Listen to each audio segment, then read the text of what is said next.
Muy bien, señores estudiantes, muy buenas tardes. Vamos a dar inicio a esto. Todavía quieren ingresar ahí.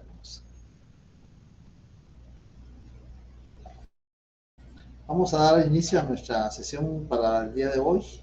Y recapitulando lo que habíamos visto ya el gobierno y régimen disciplinario. Vimos cómo participan algunas instituciones dentro de este régimen disciplinario, es decir, más que todo se refiere a las sanciones que pueden imponerle, y al gobierno se refiere a la forma como pueden habilitar también al notario. Vimos que tenemos al colegio profesional que actúa habilitando al notario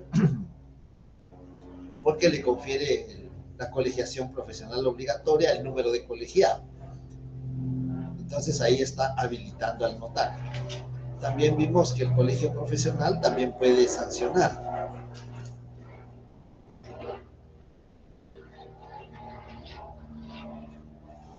Puede sancionar al notario. De las sanciones que puede aplicar tenemos la amonestación privada, la amonestación pública, la sanción pecuniaria, y también tenemos la suspensión temporal y la suspensión definitiva. El colegio profesional, entonces vemos ahí cómo puede actuar en el régimen, en el gobierno y en el régimen disciplinario del notario.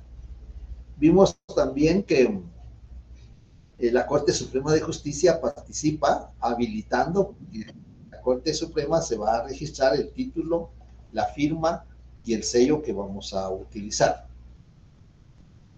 También vemos que la Corte Suprema de Justicia participa sancionando a través del Archivo General de Protocolos.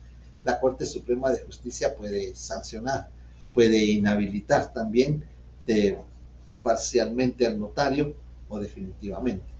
Y tenemos que también la Corte Suprema puede rehabilitar al notario. Con base al artículo 103 y 104 del Código de Notariado, vimos el procedimiento para rehabilitar al notario que haya sido condenado por alguno de los delitos regulados en el numeral 4 del artículo 3. Vimos que los órganos de la administración pública también participan en el régimen disciplinario, sancionando al notario cuando no cumple con sus obligaciones de remitir los avisos a que está obligado de conformidad con la ley. Vemos ahí las instituciones, cómo participan en el régimen disciplinario del notario. Y ahora nos tocaría ver los recursos que el notario puede plantear, puede plantear cuando alguna de las resoluciones que dicten estas instituciones le puedan afectar en el ejercicio de su profesión. Vamos a dejar ingresar todavía.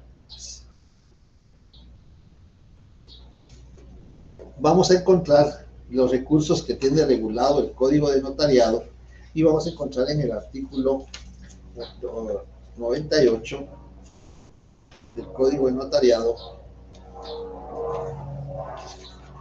el recurso de reposición. En el artículo 98 del Código de Notariado encontramos regulado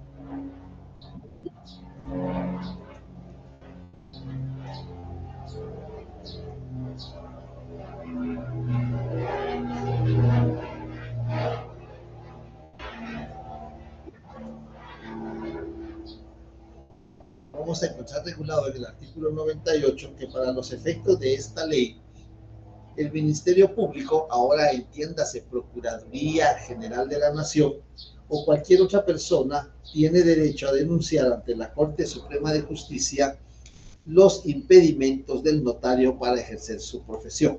Ya vimos en una sesión anterior cuáles son los impedimentos para poder ejercer el notariado. En el artículo 3 del Código Notariado tenemos los impedimentos. Esos impedimentos se van a denunciar ante la Corte Suprema de Justicia para poder establecer que el notario tiene impedimento para ejercer su función notarial. Y contra esa resolución está regulado en el último párrafo del artículo 98 que procede el recurso de reposición ante la Corte Suprema de Justicia. También vamos a encontrar En el artículo 107 del Código de Notariado encontramos el recurso de apelación. Cuando el notario se vea en la necesidad de plantear ante un juez la liquidación de sus honorarios, cuando hay derechos subjetivos en conflicto entre el cliente y el notario por los honorarios pagados o por los honorarios cobrados o a cobrar, el notario puede presentar ante el juez competente, dependiendo de la cuantía, puede presentar el notario su liquidación de honorarios y contra la resolución del auto que apruebe la liquidación de honorarios procede el recurso de apelación, tal como lo tiene regulado el artículo 107 del Código de Notariado. En el artículo 100 también vamos a encontrar otro recurso regulado en el Código de Notariado y vamos a encontrar en el artículo 100, en el segundo párrafo, todas las sanciones impuestas por el director de protocolos se previa audiencia, se impondrán previa audiencia por el término de 20 días al interesado. Audiencia que se le notificará por medio de correo certificado con aviso de recepción. Contra lo resuelto por el director general de protocolos cabrá el recurso de reconsideración, el que deberá interponerse dentro de un término de 3 días. Entonces vamos viendo allí los recursos que están regulados en el Código de Notariado, porque acordémonos que el derecho de defensa es un derecho constitucional, es un derecho sagrado y como consecuencia de eso, la legislación le permite al notario tener estos medios de impugnación o recursos para poder aplicar. En el artículo 88, en la parte final, tenemos regulado el recurso de responsabilidad. En el artículo 98 también, 88, 98, tenemos el recurso de reposición. En el artículo 100, el recurso de reconsideración, y en el artículo 107 el recurso de apelación. Esos son los recursos que tiene regulado el Código de Notariado, decreto 107 del Congreso de la República. No, perdón. Decreto 314 del Congreso de la República. Algo me distrajo. El decreto 314 del Congreso de la República. Bueno, bien, entonces tenemos ahí que ese es el tema, la conclusión del tema que teníamos del gobierno y régimen disciplinario del notario. Se recuerda que cuando vimos que el derecho notarial regula 3 elementos esenciales: la función notarial, la teoría formal del instrumento público y la organización legal del notariado. No del notario, no, del notariado como institución. De la organización legal del notariado ya vimos requisitos habilitantes, ya vimos impedimentos, ya vimos quiénes no pueden ejercer la función notarial, vimos las sanciones, las prohibiciones, es decir, todos los elementos de la organización legal del notariado, más importantes, porque hay muchos más elementos. De la teoría formal del instrumento público, solo hemos podido estudiar que tenemos 7 instrumentos públicos para poder autorizar. Eso es parte de la teoría formal del instrumento público. Ya más adelante vamos a profundizar más qué compone o qué contiene la teoría formal del instrumento público. Y tenemos el otro elemento, la función notarial. Es el tema que vamos a estudiar hoy, la función notarial. Si ustedes ven en sus libros de texto que se les recomienda dentro de la bibliografía en su programa, vamos a ver que tenemos el libro del doctor Neri Roberto Muñoz, un gran amigo, un gran maestro, que en paz descanse, el libro de Introducción al Derecho Notarial. Y ahí vamos a encontrar alguna definición de función notarial. Recuerdo que dentro de las definiciones que él consigna en su texto tenemos que la función notarial es el qué hacer del notario. ¿Qué hace el notario? El qué hacer. Cuando nos quedamos así nos preguntamos, bueno, ¿y qué hace el notario? Pues yo estoy seguro de que algunos de ustedes tienen parientes que son notarios, trabajan con notarios o tienen amigos conocidos notarios. ¿Saben qué es lo que hace el notario? El notario, el notario no trabaja. No trabaja porque no tiene contrato de trabajo. El notario no tiene contrato de trabajo. El notario no tiene horario. El notario no percibe un sueldo, no percibe prestaciones. Lo que percibe son estipendios, es decir, percibe honorarios y puede ejercer en todo el territorio nacional. Entonces el notario no trabaja, no hay contrato de trabajo, a excepción de aquellos profesionales del derecho que están al servicio de entidades privadas que sí tienen un horario, que sí perciben un salario, que tienen prestaciones, porque son asesores de ciertas instituciones, como los bancos, las financieras, entidades mercantiles.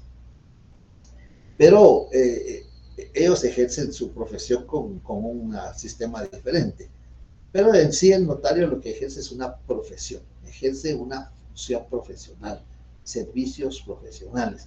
Por eso hay que estar leyendo el contrato de servicios profesionales, es decir, los artículos que regulan el contrato de servicios profesionales, porque es parte de la función notarial. ¿Qué hace el notario?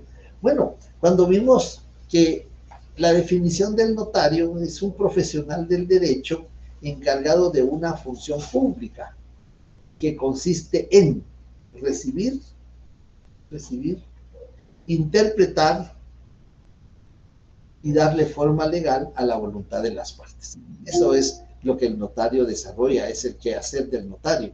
Entonces vemos ahí que esa es parte de la función notarial.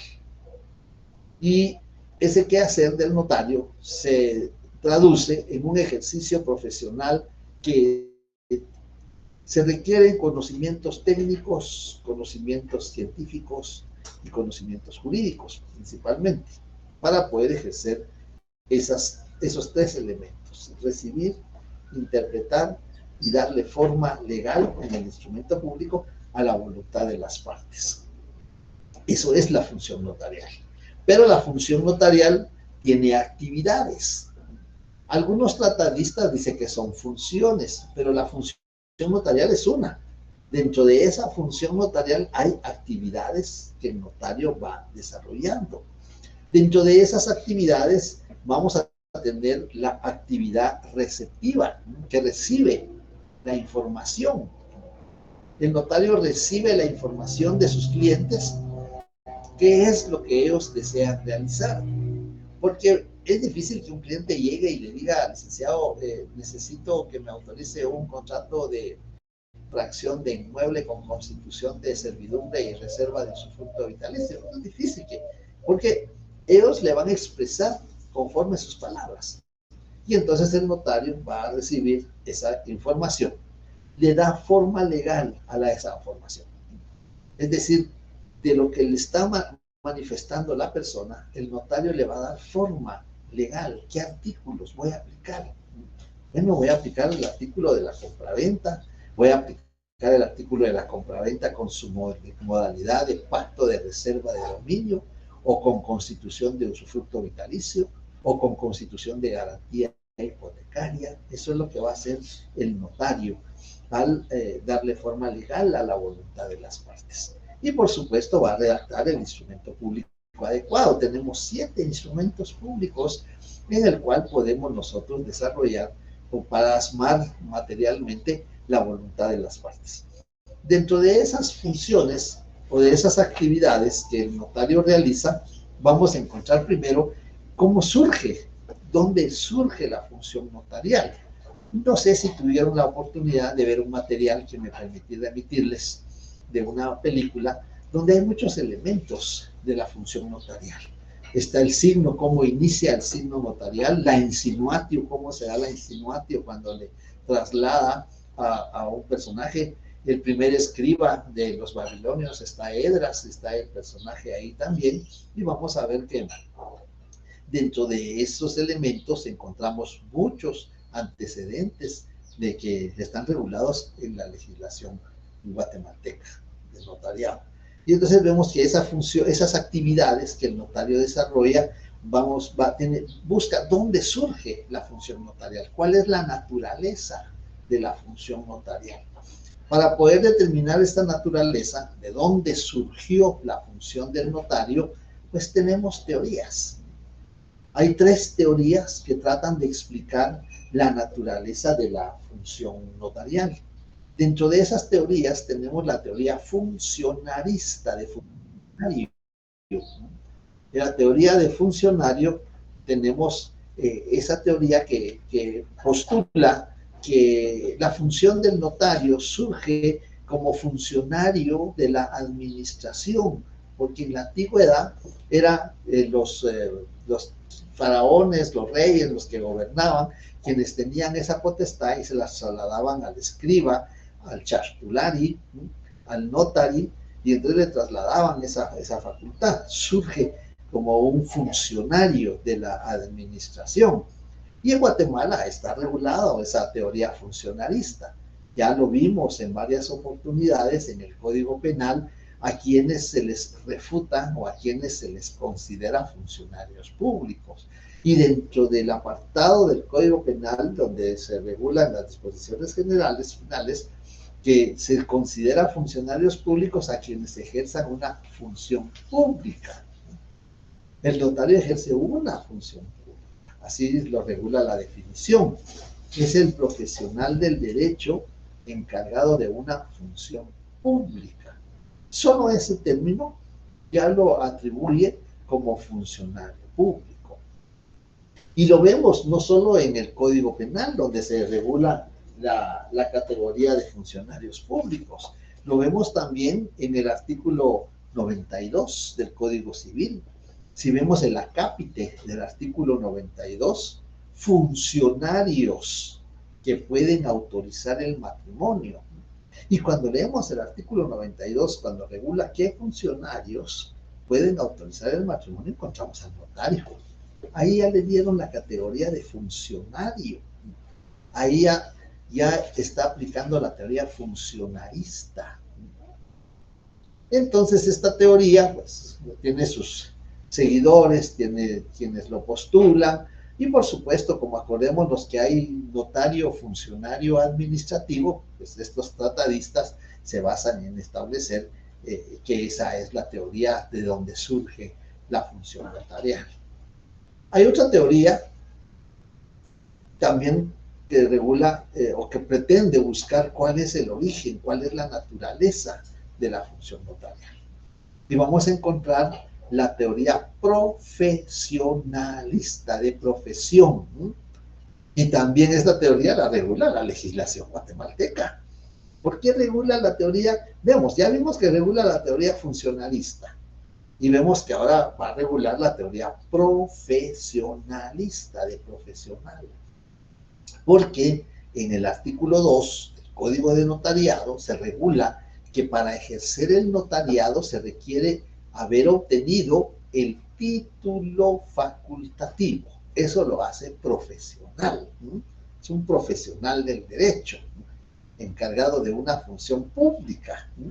Y entonces vamos a encontrar que en Guatemala también se regula la teoría profesionalista. Por una parte, la Constitución Política de la República, en el artículo 49, también regula funcionarios que autorizan el matrimonio. Y así hay otros artículos más donde se menciona al notario como funcionario público dentro de los funcionarios.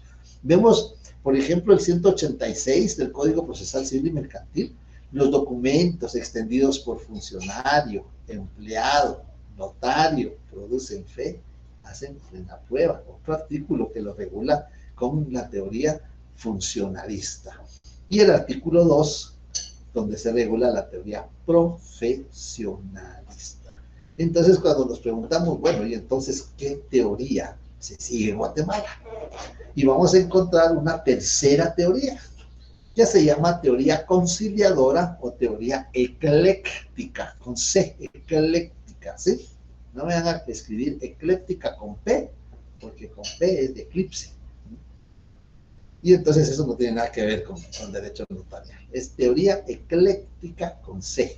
No, si se nos complica escribir teoría ecléctica, podemos escribir teoría conciliadora. Toma los postulados de la teoría funcionalista, pero también toma los postulados de la teoría profesionalista y dice que el notario sí es un funcionario público, pero es un funcionario público sui generis, especial, diferente a los demás. Porque si bien es cierto, el Estado le confiere la fe pública, que lo hace funcionario público, pero también es cierto que no recibe sueldo del Estado. Es un profesional liberal libre, es un profesional libre. Estamos en el ejercicio de una profesión libre. Ejercemos a cualquier hora, en cualquier lugar, inclusive fuera del territorio nacional, siempre y cuando el acto contrato surte efectos en Guatemala, artículo 43 de la ley del organismo judicial. Entonces vemos ahí las teorías. Esa teoría se llama teoría ecléctica, ¿verdad? Ecléctica, teoría ecléctica o teoría conciliadora, que toma los postulados de la teoría profesionalista y funcionalista. Y entonces por eso tenemos la definición que el notario es un profesional del derecho encargado de una función pública. Ahí está, en la definición están las dos teorías. Bien, entonces ya que tenemos esas teorías, cómo surge la función notarial, pues vamos a ver ahora las actividades que el notario desarrolla en el ejercicio de la función notarial. La función notarial es una. Por eso que el notario, como les decía, el notario no trabaja. No hay contrato de trabajo, no hay patrono, no hay prestaciones, no hay horario. Entonces podemos ejercer en cualquier lugar. No tenemos un lugar fijo donde ejercer, podemos ejercer en todo el territorio nacional. Por supuesto que tenemos una sede constituida, pero podemos salir y ejercer en cualquier lugar del territorio nacional. Ahora, entonces, dentro de esa función pública, la función notarial, hay actividades que el notario desarrolla. Y una... El encuadramiento. El encuadramiento, muy bien. Aquí está el licenciado Rudy apoyándome. El encuadramiento de la función. Ya que sabemos cuáles son las teorías que tratan de explicar la naturaleza, de dónde surge la función notarial, ya sabemos cuáles son las dos teorías y cuál es la que aplicamos en Guatemala. ¿Por qué la aplicamos en Guatemala? Porque en unos artículos, en unos códigos, en unas leyes, tenemos que el notario se le refuta funcionario público, especialmente en el código de notario, pero en el código penal. Y en otros artículos tenemos que para ejercer notariado se requiere el título facultativo. Ahí tenemos las dos teorías, funcionalista y profesionalista. Y concluimos en la teoría ecléctica o conciliadora. Ya que tenemos eso, ¿dónde voy a ejercer? Cuando tengamos nuestro título de notario bajo el brazo, ¿a dónde voy a ir a ejercer mi profesión? Eso se llama el encuadramiento de la función notarial. ¿Dónde voy yo a ir a ejercer? Hay tres formas. ¿Cómo podemos ejercer la función notarial? En la actividad del Estado. En la actividad del Estado solo somos asesores, solo somos consultores. No podemos autorizar instrumentos públicos, porque para eso está el escribano de Cámara de Gobierno. Cuando el Estado necesita, o una de las entidades del Estado necesita autorizar un negocio, un contrato, un hecho, una circunstancia, está el escribano de Cámara de Gobierno. Y en el ámbito de la actividad del Estado solo somos asesores, solo somos consultores. ¿Qué quiere decir eso? Pues estamos en el departamento jurídico de las distintas dependencias del Estado tienen un departamento jurídico, una dirección técnica de asuntos jurídicos. En algunos le llaman departamento legal, pero no podemos autorizar instrumentos. Lo que hacemos es emitir una opinión, emitir un dictamen, ¿no? Para que el funcionario que dirige la institución tenga una asesoría y poder suscribir los negocios, los contratos afines a su cargo que desempeña. Entonces vemos ahí que es cuando estamos en la actividad del Estado. En la actividad del Estado lo vamos a encontrar regulado en el Código de Notariado, y perfectamente sí está regulado en el Código de Notariado, y lo vamos a encontrar en el artículo 6. Pueden ejercer el notariado, numeral 2, porque vimos que el numeral 1 ya no se aplica. Ahí pueden anotarle, en el numeral 1 pueden anotarle ver 70, literal G, ley del organismo judicial. Pero en la actividad del Estado tenemos los cónsules o agentes diplomáticos de la República acreditados y residentes en el extranjero que sean notarios hábiles conforme a la ley. Numeral 3. Los empleados que están instituidos precisamente para el ejercicio de la función notarial, las que no pueden ejercer con carácter particular, es decir, no pueden ejercer con particulares.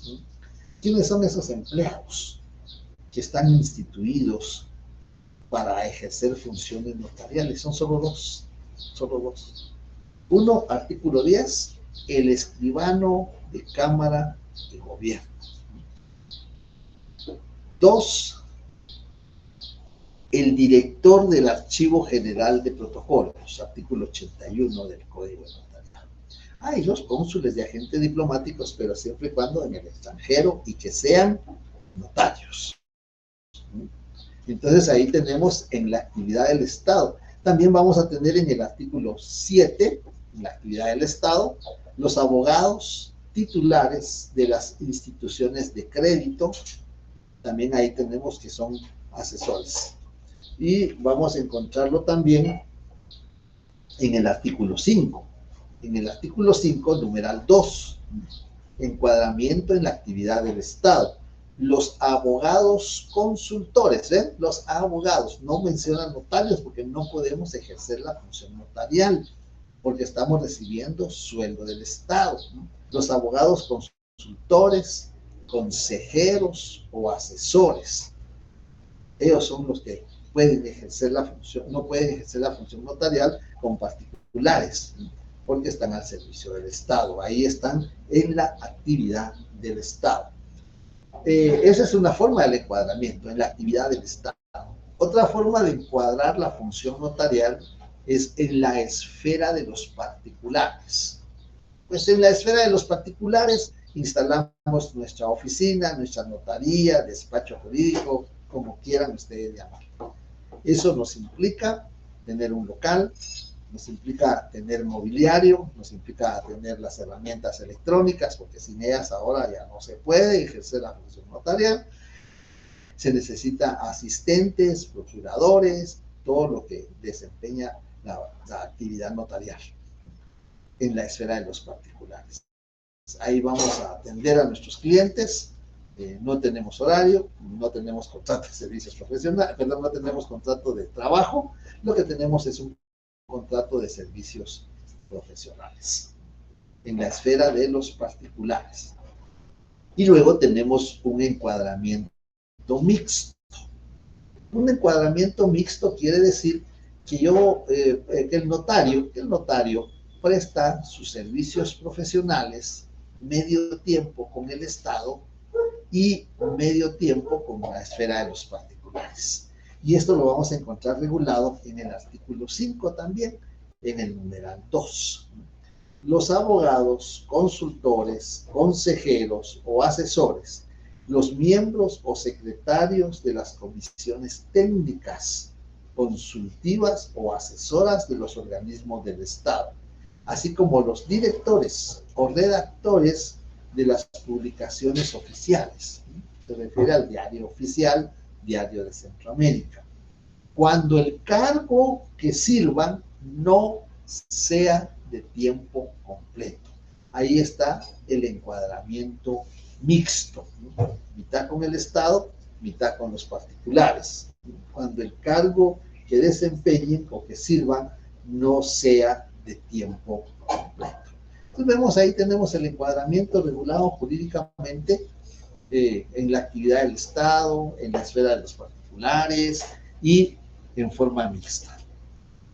Ya que hemos visto eso, de dónde surge la función notarial, cuáles son las teorías que tratan de explicar su naturaleza, cómo vamos a encuadrar nosotros, cómo vamos a poder ejercer nuestra profesión, ya cuando tengamos el título de notarios. Ahora veamos qué actividades desarrolla el notario en el ejercicio de su profesión.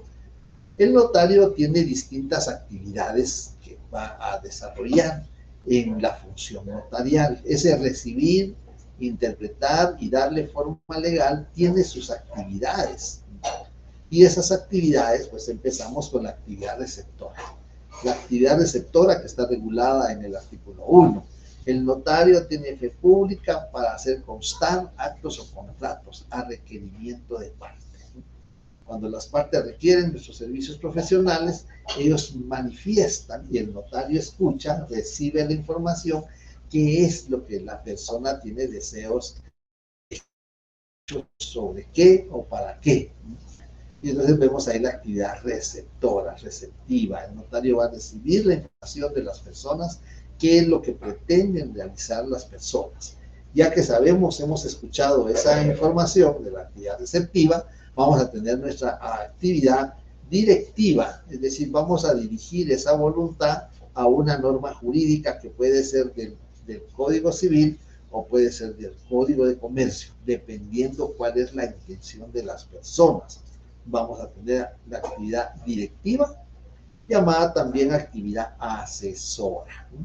El notario les va a asesorar y les va a aconsejar cuál es la figura jurídica por naturaleza, civil o mercantil, cuál es la modalidad de ese contrato o de ese acto que desea realizar, y entonces está él dirigiendo o asesorando a sus clientes qué es lo que desean realizar. Ya que tenemos esa actividad asesora, tenemos la actividad preventiva. Hay que prevenirles cuáles son las consecuencias. Y la actividad preventiva, una parte la vamos a encontrar en el artículo 30 del Código de Notariado, donde regula que en todo acto o contrato, el otorgante que se obligue hará constar de manera expresa si sobre los bienes que motivan el acto o contrato existen o no gravámenes o limitaciones que puedan afectar los derechos del otro otorgante. Y el notario les advertirá, ahí está la actividad preventiva, el notario les va a advertir de las responsabilidades en que incurre si así no lo fuera. Entonces tenemos ahí la actividad preventiva, le va a prevenir. De la misma manera, en el artículo 29 del Código de Notariado, vamos a encontrar la actividad preventiva en el caso de el numeral 11 del artículo 29, la advertencia a los otorgantes de los efectos legales del acto o contrato y que deben presentar el testimonio a los registros respectivos. Ahí les está previniendo que deben presentar los testimonios, les está previniendo cuáles son las consecuencias del negocio jurídico que están realizando. Esa es actividad preventiva. Luego que hemos ejercido la actividad preventiva, les hemos prevenido a los comparecientes. Muy bien, muy bien. Aquí el notario me está haciendo la observación. Gracias, licenciado. Sí, dentro de esta actividad preventiva tenemos también parte de la función integral, porque la función integral tiene dos aspectos. El aspecto de cumplir fielmente con las obligaciones como notario, tanto del instrumento público, como las obligaciones de presentar, de cumplir con todos los requisitos, como las obligaciones que tiene el notario. Porque si oyeron ustedes, en este numeral del artículo 11 del Código de Notariado, artículo 29, la advertencia a los otorgantes de los efectos legales del acto o contrato y que deben presentar el testimonio a los registros respectivos. Es decir, No es el notario el que está obligado a presentar los testimonios. Sin embargo, por el principio de función integral, estimo que ética y moralmente es procedente que el notario, ya sea el notario, su procurador o sus asistentes, sea quienes presenten los testimonios a los registros. Porque he visto yo muchos casos en que las personas no saben dónde quedan los registros, dónde está el registro de la propiedad, dónde está el registro mercantil, dónde está el registro electrónico de poderes o dónde está el registro de personas jurídicas. El notario sí lo sabe y sus asistentes también lo saben. Además de eso, las personas no saben que tienen que pagar. No es solo de llevar, hay que pagar.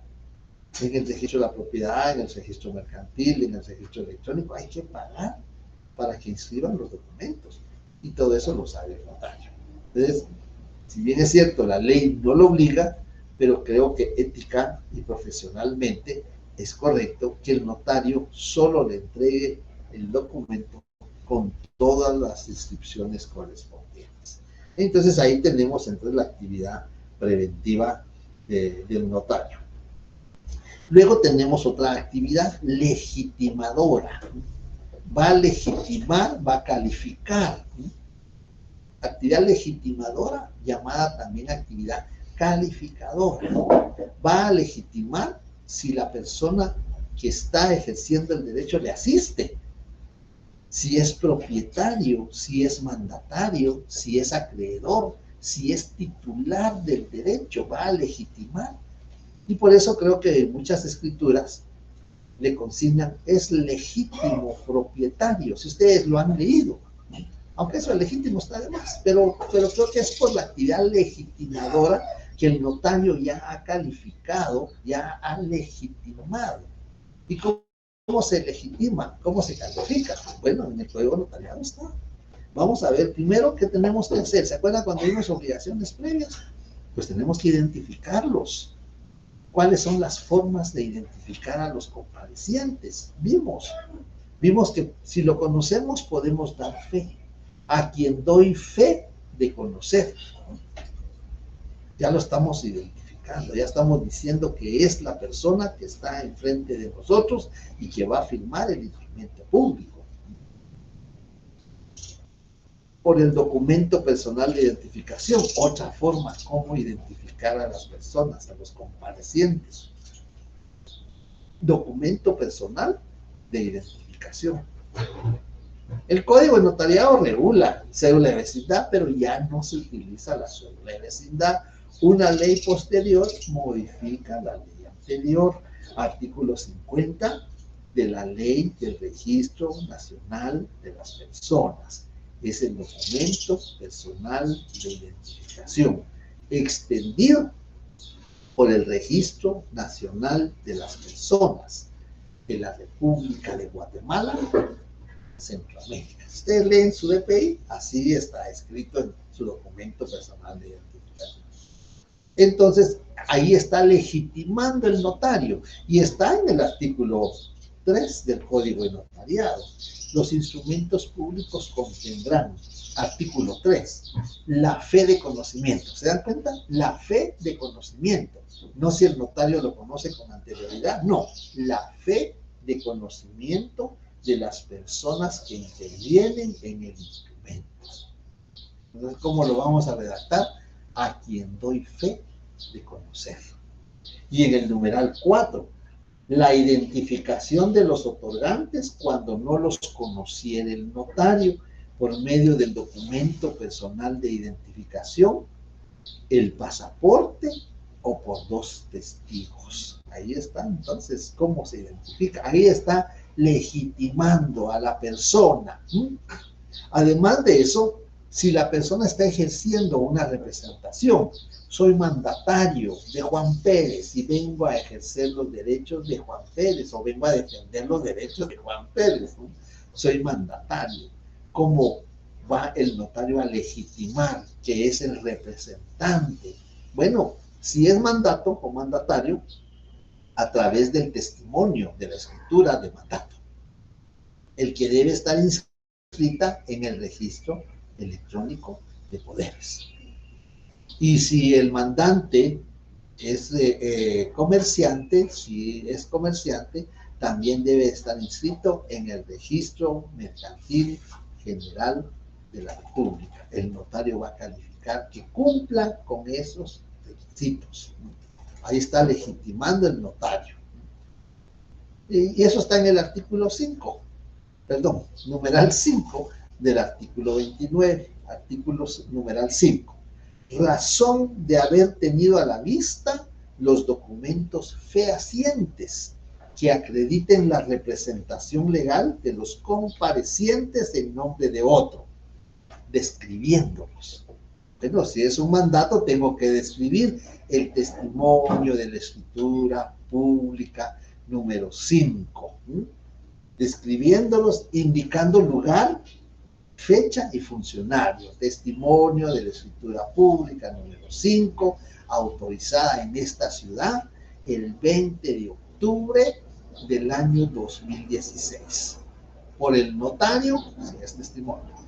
Cuando la persona está representando a una persona jurídica, artículo 47 del Código de Comercio, acta notarial. El acta notarial donde consta su nombramiento. Si es persona mercantil, esa acta notarial debe estar inscrita en el registro mercantil general de la República. Eso es lo que va a legitimar el notario. Si la persona jurídica es civil, en el registro de personas jurídicas. Si la persona jurídica es una cooperativa, en el registro de cooperativas. Entonces vemos que esa es la parte de la legitimación y está cuando se acredita la representación, está en el artículo 29, numeral 5. Ahí está la legitimación. Luego tenemos también parte de la legitimación que el notario va a calificar el título. ¿Con qué título va a acreditar? Que es propietario, que es acreedor, que tiene el derecho de poder disponer de los bienes. Y entonces eso lo vamos a encontrar siempre en el artículo 29, donde se regula de haber tenido a la vista los documentos fehacientes. Está en el numeral 8. La fe de haber tenido a la vista los títulos comprobantes que corresponda según la naturaleza. Comprobantes, los títulos que correspondan. Entonces, si persona va a decir, soy propietario del inmueble, tiene que tener un título y el notario lo tiene que tener a la vista, porque va a legitimar ese derecho que la persona está ejerciendo. Ahí tiene la actividad legitimadora, llamada también actividad calificadora. Va a calificar que sea la persona con su documento de identificación, que le asista el derecho con el título o documentos que acrediten el derecho, que tiene las facultades con el testimonio de la escritura de mandato, inscrito en el registro electrónico de poderes, o si es de persona jurídica, en el registro, ya sea registro mercantil general de la República o registro de personas jurídicas, donde debe de estar inscrito esos nombramientos, ¿sí? Esa es la actividad legitimadora, ¿sí? No solo es de los títulos de que acrediten que es propietario, sino que tenga las facultades que sea el titular del derecho, actividad entonces legitimadora. Y luego viene la actividad modeladora. La actividad modeladora quiere decir que el notario va a redactar el instrumento. ¿Se recuerdan cuando vimos redactando los instrumentos adecuados? Y en la mayoría de las veces conservando los originales y extendiendo copias que dan fe de su contenido. Redactando, actividad modeladora. Y estábamos poniendo algún ejemplo en el Código Civil 174 del Código Civil.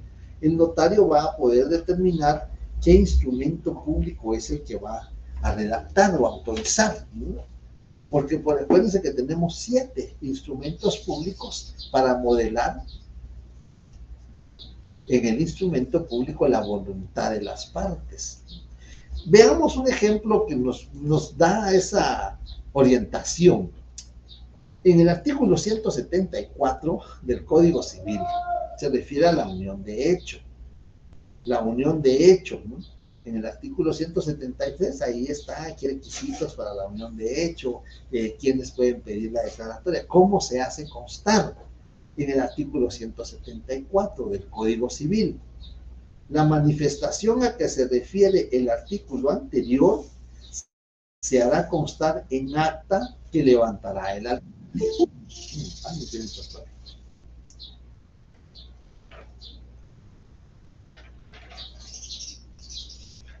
Ya ingresó alguien más.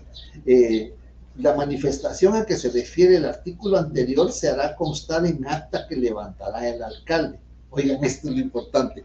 O en escritura pública o acta notarial si fuere requerido un notario. Si fuere requerimiento de parte, un notario. El legislador le dice, lo puede hacer constar en escritura pública o en acta notarial. Ahí está, le da dos. ¿Cómo el notario va a determinar cuál de los instrumentos públicos? Pero no por aquello que es antiético, es inmoral, es fuera de ética. Ah, es que la escritura pública es más cara y el acta notarial es más barata. No, no es por eso. Los dos instrumentos tienen la misma validez y pueden tener el mismo valor económico. No es por eso. Pero el legislador le da la opción al notario. El notario, con sus conocimientos jurídicos, va a determinar, en este caso, escritura pública. En este caso, acta notarial. Entonces, esa es la actividad modeladora, que el legislador le da al notario 7 instrumentos públicos. Y el notario, dependiendo de su actividad receptiva, asesora, calificadora o legitimadora, va a establecer en qué instrumento público va a hacer constar y dar fe de ese acto o contrato, o de ese hecho o circunstancia. Entonces, ven cómo el legislador bueno, en acta notarial, ahí vea usted, con sus conocimientos que tiene, vea usted cuándo procede una u otra. No es por el valor de honorarios, eso sí. Entonces vemos ahí que las actividades que el notario desarrolla en el ejercicio de su función, la función modeladora. Y por último, tenemos la actividad autenticadora. La actividad autenticadora es el momento en que el notario autentica, le da legitimidad, le da validez al instrumento público. Ese momento de la actividad autenticadora está regulada en la legislación. ¿Cómo se autentica ese instrumento público? Pues con la autorización. Así, sencillamente, con la autorización. ¿Pero qué es la autorización? La autorización es la firma del notario, precedida de las palabras ante mí.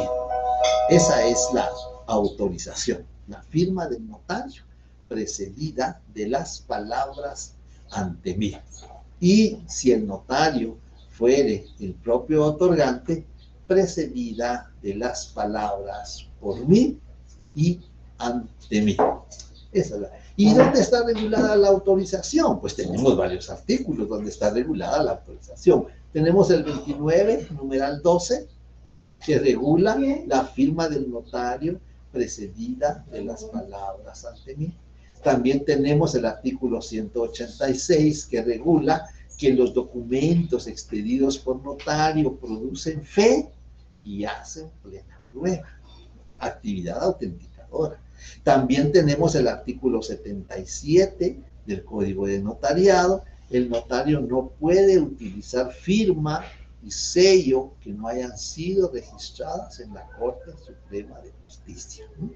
En las escrituras públicas, si ustedes ponen atención en el artículo 29, numeral 12, la firma del notario precedida de las palabras ante mí. Pero si ponen atención en el artículo 61, actas notariales, la firma y sello del notario. ¿Te dan cuenta? La actividad autenticadora, cómo está regulada en la legislación. Bien, espacio de dudas, preguntas, comentarios, observaciones. Es posible que quienes tengan revisión de examen, es posible que hoy, dependiendo de una actividad, es posible que hoy o en el transcurso de la semana voy a estar dando las revisiones de exámenes que me pidieron. Virtualmente, indudablemente virtualmente. El único requisito es que voy a mandar el correo, voy a mandar la hora y lo voy a hacer individualmente.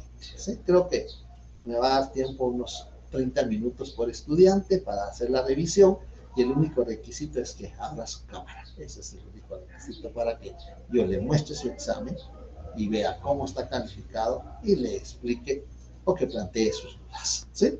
No sé si hay preguntas, dudas, comentarios, observaciones. O se me durmieron. Hoy lunes cansado después del tráfico.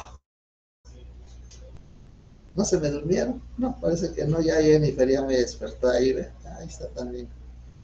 Ya, bueno, qué bueno. Sí. Licenciado, Sí, escucho. licenciado, disculpe, ¿hasta qué unidad vendrá el examen? Les mandé el correo. Ahí está en el correo, les pedí la información. Por cierto, qué bueno que me hace ese comentario, porque no he recibido ningún comentario de las sesiones extraordinarias que estamos programando. Entonces quiere decir que sí estamos. Quiero unir a las dos secciones para realizar una sola. Por eso voy. Aquí me voy a quedar, porque aquí me quedé en la otra sección. Ahí les mandé la información hasta dónde viene el examen parcial. Ahí les mandé eso contenido. En Classroom. ¿Qué dijo de la revisión? Que les va a mandar por correo. De la revisión, yo les aviso por correo. Quiero ver si empiezo hoy, a partir de las 7 tal vez. Voy a tomar un receso y a cada uno le voy a mandar un correo distinto y lo único que le pido de requisito es que abra su cámara. Mónica, le escucho. Licenciado, perdone, ¿podría repetir cuáles eran las actividades que se encuadraban al notario? Wow, las actividades son varias, porque las actividades que el notario realiza en el ejercicio de su profesión, empezamos por la actividad receptiva o receptora. Luego continuamos a partir de la actividad receptiva o receptora con la actividad directiva o asesora. Le va a dirigir la voluntad dependiendo de la naturaleza del acto o contrato, que puede ser civil o puede ser mercantil. El notario va a dirigir esa voluntad y va a aplicar la modalidad aplicando el consentimiento de las partes, ¿sí? Porque los contratos tienen su naturaleza, civil o mercantil, y los dos tienen su modalidad. Hay distintas, la compraventa, no solo hay compraventa, por ejemplo. Hay compraventa con pacto de reserva de dominio, hay compraventa con reserva de usufructo, hay compraventa por abonos, hay compraventa de fracción de inmueble. Es decir, esas son las modalidades. Y luego vamos a tener la actividad asesora, que el notario le va a dirigir la voluntad directiva o asesora. La actividad preventiva, le va a prevenir, vimos los artículos, vimos los numerales, le va a prevenir las consecuencias del acto contrato. ¿Cuáles van a ser? Dentro de los artículos que vimos está el 30 del Código de Notariado, el 29 y numeral 10 también del Código de Notariado, donde algunos que citamos para la actividad preventiva. Y luego la actividad legitimadora, ahí sí citamos varios artículos, donde el notario va a calificar, va a legitimar que la persona tiene las facultades, que puede ejercer el derecho, y como consecuencia de ello puede otorgar el instrumento público. Esas son dentro de las actividades que mencionamos de la función notarial. No sé si Nancy pide todavía la palabra. Tiene la manita levantada. Buenas tardes, licenciado. Sí, justo era como en los ejemplos de la función asesora, y ya me aclaró un poco que es, por ejemplo, la compraventa. Entonces yo quería como un artículo para identificarlo mejor, pero yo creo que ahí me quedó más claro. Sí, siempre que yo omití me expresé mal, compraventa de bien inmueble, ¿sí? Porque tenemos que especificar a qué compraventa nos referimos, porque el Código Civil regula la compraventa en general, ¿no? Y el Código de Comercio pues regula la compraventa mercantil. Entonces tenemos que decir compraventa de bien inmueble. Ese puede ser civil o puede ser mercantil, porque depende de quiénes participen, pero un artículo en sí no le podría especificar, porque dependiendo del contrato, porque puede ser un mandato, 1686 del Código Civil, ahí está regulado el mandato.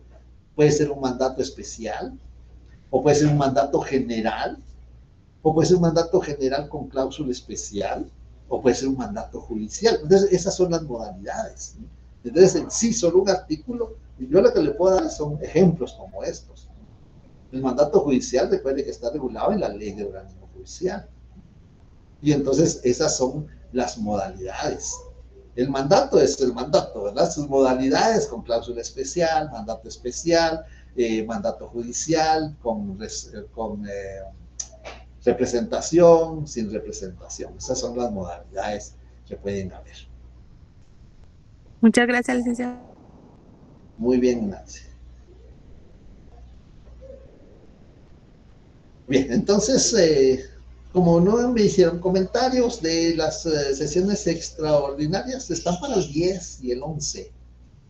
Quiero reunir a las dos secciones de 5 a 6 de la tarde para trabajar un par de horas. Si avanzamos y logramos avanzar, pues no serán necesarias dos, es posible que sea solo una, ¿sí? Y previamente, si ustedes así están de acuerdo y lo solicitan, unos días antes del examen parcial, pues podemos hacer una sesión de reforzamiento, pero para que ustedes planteen sus preguntas. No para que yo venga a explicar, porque yo explico acá, pero si hacemos una sesión para reforzamiento o para previa al examen, son ustedes quienes van a plantear sus preguntas, sus inquietudes. Ahorita tienen tiempo para estudiar. Afortunadamente, nuestro examen es el último. Es el 25 de abril. Nuestro último, es el último examen. 40 puntos en juego y necesito que superemos las notas, por favor. Bien, si no hay más dudas, si no hay más comentarios. Gracias, licenciado. Feliz tarde. Feliz tarde. Feliz tarde.